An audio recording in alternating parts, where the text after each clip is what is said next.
Okay. Okay, welcome, and my name is Brian Knudsen, and this is Factoring Polynomials. This right here is a polynomial. What we want to do with it first is find our first zero. We can do that by graphing it. I've already entered it into the calculator and saw that our first zero is x minus 1, which is basically 1.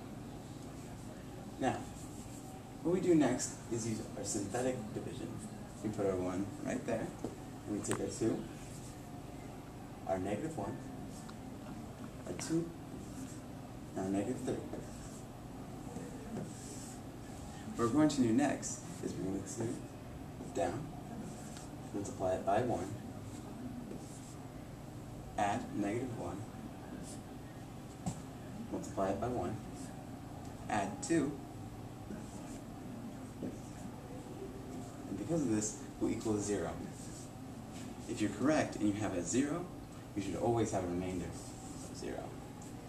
So this turns into x squared, x, and a remainder. So what we're going to have left is a quadratic.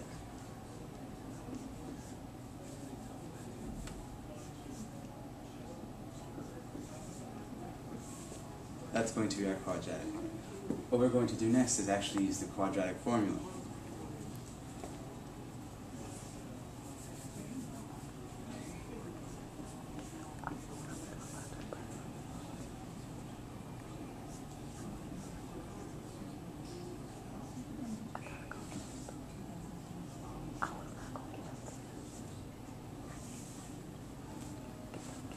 This is going to be our quadratic formula.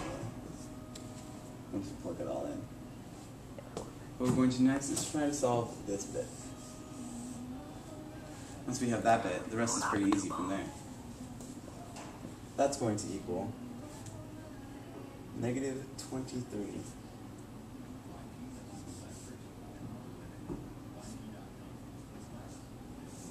And this equals 4, of course. So, after we are done with all of this, we have to take this and turn it positive, because you obviously can't have a negative underneath the square root. To do that, you have to add an I, which makes it non-real. So, our final answer will look something like this, because we're splitting it into 2 fractions. Plus or minus, because it has a complex conjugate, you can go either way.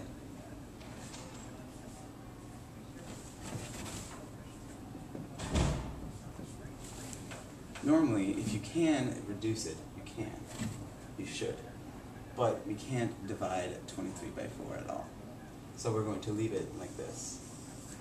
The very last thing we have to do is put it into linear factorization form. To that, we simply write out all the zeros. We start with the very first 0, which is x minus 1. Then, to write this into zeros, we have to do this. X minus another parentheses, 1/4, Where is Mr. Brady? plus square root Is Mr. Brady here? I, 4, and then we have to close it, both of those. Then, we do the same thing, but this is negative, but we have to have a complex conjugate.